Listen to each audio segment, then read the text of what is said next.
यदि आप लॉ पढ़ना चाहते हैं तो कहीं और क्यों जाना। हमारे ऐप को डाउनलोड करें और लॉ पढ़ें। नमस्ते सदा वत्सले मातृभूमि। राम जन्मभूमि विवाद में हालांकि अब कोई विवाद नहीं है कि ऑनरेबल सुप्रीम कोर्ट उस पर फाइनली वर्डिक्ट दे चुका है, और जिस विषय पर honourable supreme court final verdict दे चुका हो उसमें कोई विवाद शब्द इस्तेमाल नहीं होना चाहिए। फिर भी हमारे यहाँ कुछ लोग अभी भी उसको विवाद शब्द की तरह काउंट कर रहे हैं। दुर्भाग्य हमारे देश में एक दो तीन हैं जिनको देखकर आज भी बड़ी लज्जा सी आती है कि हम किस झंझावट में पड़ गए हैं और हम किस दिशा में चल दिए हैं। क्या राम भी डिस्प्यूटेड हैं? अब केपी शर्मा ओली ने पहले कहा कि राम का जन्म तो यहाँ हुआ था, हालांकि उन्होंने कम्युनिस्टों के पूरा स्टेटमेंट नहीं दिया। कम्युनिस्टों का पूरा स्टेटमेंट होता है कि राम का तो जन्म ही नहीं हुआ और रामायण झूठी है। सुप्रीम कोर्ट में जिस समय केसेस चल रहे थे, राम सेतु का केस चल रहा था, उस समय कांग्रेस ने भी, जो उस समय सत्ता दल था, उसने भी ऑनरेबल सुप्रीम कोर्ट में एफिडेविट लगाया था और उस एफिडेविट में उसने कहा कि नहीं साहब, ये तो काल्पनिक कथा है। सुप्रीम कोर्ट में जो पार्टी कहती हो काल्पनिक कथा है, उसके किसी भी व्यक्ति को भगवान राम के ऊपर मंदिर बनने जा रहा है बधाई देने की भी अनुमति नहीं है। आप सोच सकते हैं कि अभी भी हिंदुस्तान के अंदर जब कुछ सब क्लियरिफाई हो गया है, पूरा हिंदुस्तान खुश है, ऑनरेबल सुप्रीम कोर्ट डिसाइड कर चुका है, खुदाइयां हो चुकी हैं, सारे ग्रंथ पढ़े जा चुके हैं, हजारों लाखों पन्नों में रिसर्चें हो चुकी हैं, एक बड़ा जजमेंट आ चुका है, ग्रंथों का वेरिफिकेशन हो चुका है, ग्रंथों की बातें हो चुकी हैं, ग्रंथों का क्लैरिफिकेशन हो चुका है। जब ऐसा सब कुछ हो चुका हो तो ऐसी परिस्थिति में ये जो नई कंट्रोवर्सी या हिम्मत ना कर पाना कि साहब वो राम जन्मभूमि के निर्माण की और उसके जो उद्घाटन होने जा रहा है या जो शिलान्यास होने जा रहा है उस पर कांग्रेसियों को और कम्युनिस्टों को इतनी अनुमति भी ना हो कि वो अपने पूज्य देवता, भारत की अस्मिता, भारत के गौरव और भारत के भगवान, सारे देश सारे संसार के भगवान और सारे देश संसार के द्वारा माने जाने वाले प्रभु को वो उनके मंदिर के निर्माण की बधाई भी ना दे सके। लेकिन उसके बाद कुछ कंट्रोवर्सीज आई, जिन कंट्रोवर्सीज में अभी जो नया विवाद शुरू हुआ वो यह कि कुछ कांग्रेसियों ने अचानक बधाइयां देनी शुरू कर दी, कुछ कार्यक्रम करने शुरू कर दिए, जैसे कमलनाथ ने कुछ कार्यक्रम कर दिए, कुछ और कर दिए। ये कुछ कांग्रेस का असमंजसपन समझ में नहीं आया, आखिर वो क्या कह रहे हैं। क्या वो ये कह रहे हैं कि वो सदैव ऐसा जब माहौल होता है उस माहौल के अनुसार रिएक्ट करते हैं, उनके लिए कोई ईश्वर कोई परमेश्वर नहीं है, वो ईश्वर परमेश्वर के नाम से कहीं दृढ़ नहीं है, वो सिर्फ चूंकि देश में राममय हो गया है इस समय देश और भगवान राम के विषय में ही चर्चाएं हो रही हैं, तो उनको लगा कि हमारा वोट बैंक खसक रहा है। जो हिंदुओं को टेररिस्ट कहने वाले लोग हों, जो राम को ये कहने वाले हों कि राम तो हुए ही नहीं, फिर उसके बाद भगवान राम के कृत्यों पर प्रश्न करने वाले लोग हों, ऐसे लोग असमंजस में पड़े तो अपने को भी लगता है कि ये दुनिया ये संसार असमंजस में पड़ा हुआ है।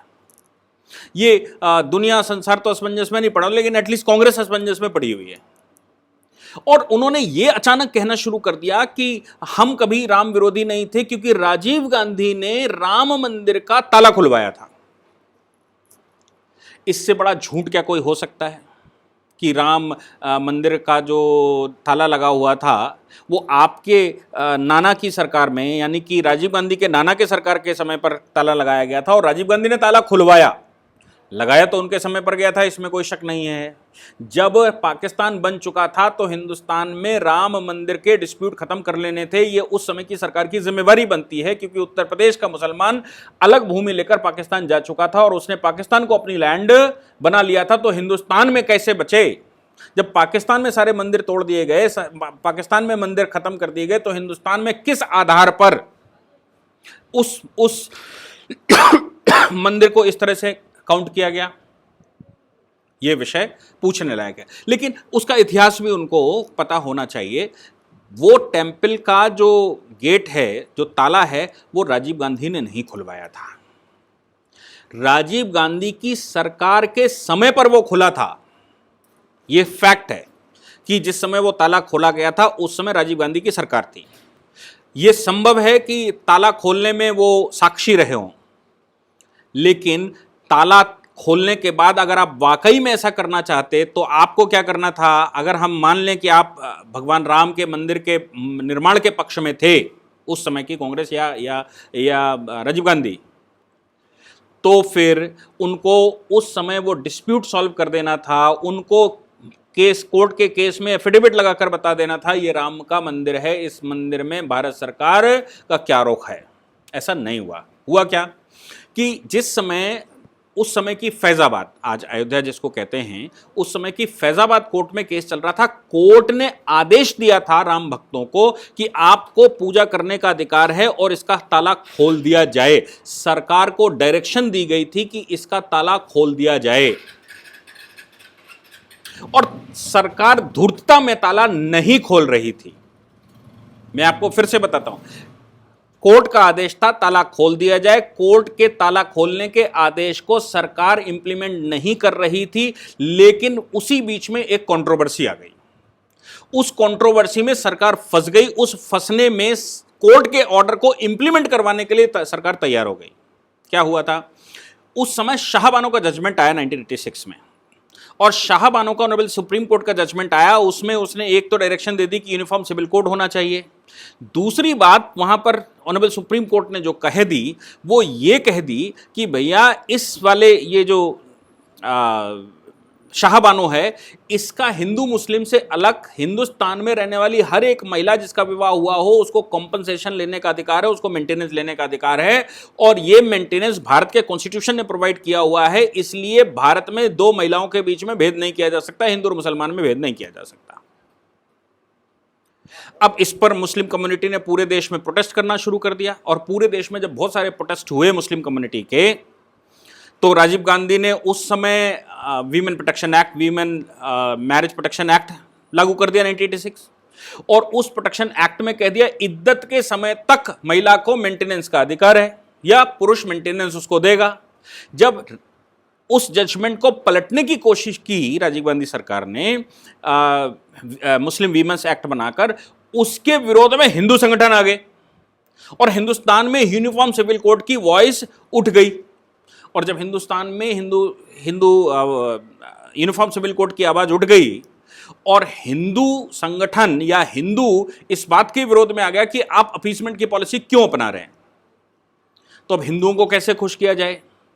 तो धूर्तता में जो कोर्ट का ऑर्डर था, उस कोर्ट के ऑर्डर पर जो ताला ये नहीं खोल रहे थे, धूर्तता देने के लिए कि हिंदू पक्षों को कैसे सेटिस्फाइड किया जाए, ये ताला खोलने के लिए राजी हो गए।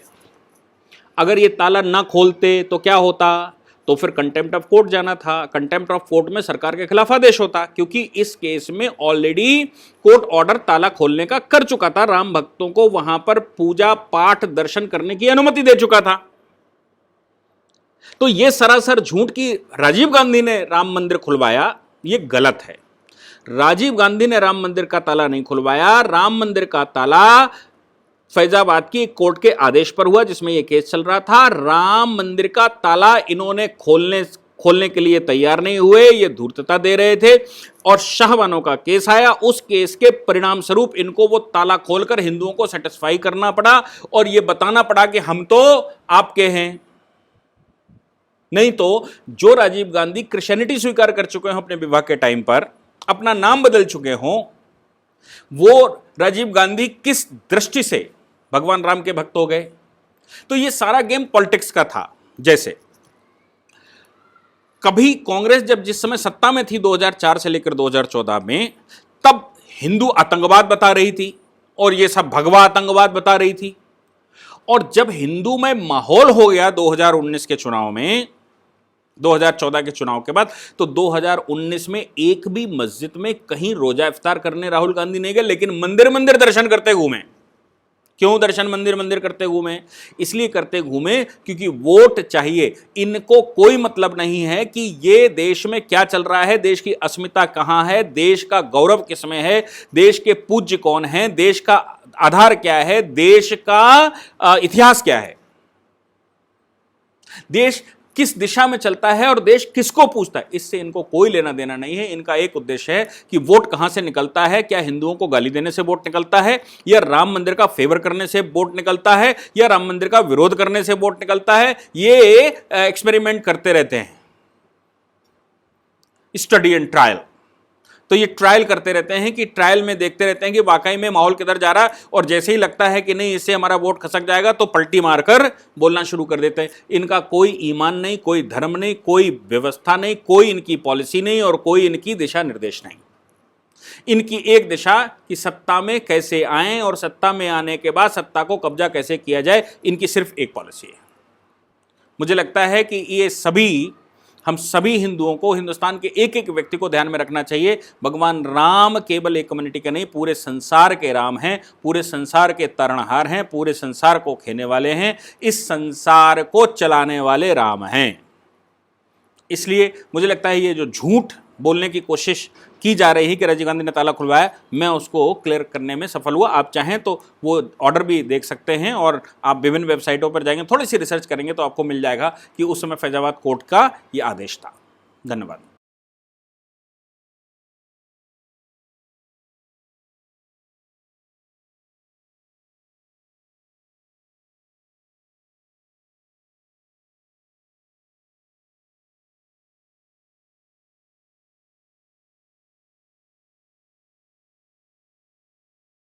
इस पूरी ऑर्गेनाइजेशन को चलाने के लिए आप नीचे डिस्क्रिप्शन से हमारे ऐप को डाउनलोड कर सकते हैं, जिससे कि लॉ स्टूडेंट्स को, लॉयर्स को और आम आदमी जो लॉ जानना चाहता है वो पेड क्लासेस का लाभ ले सकता है।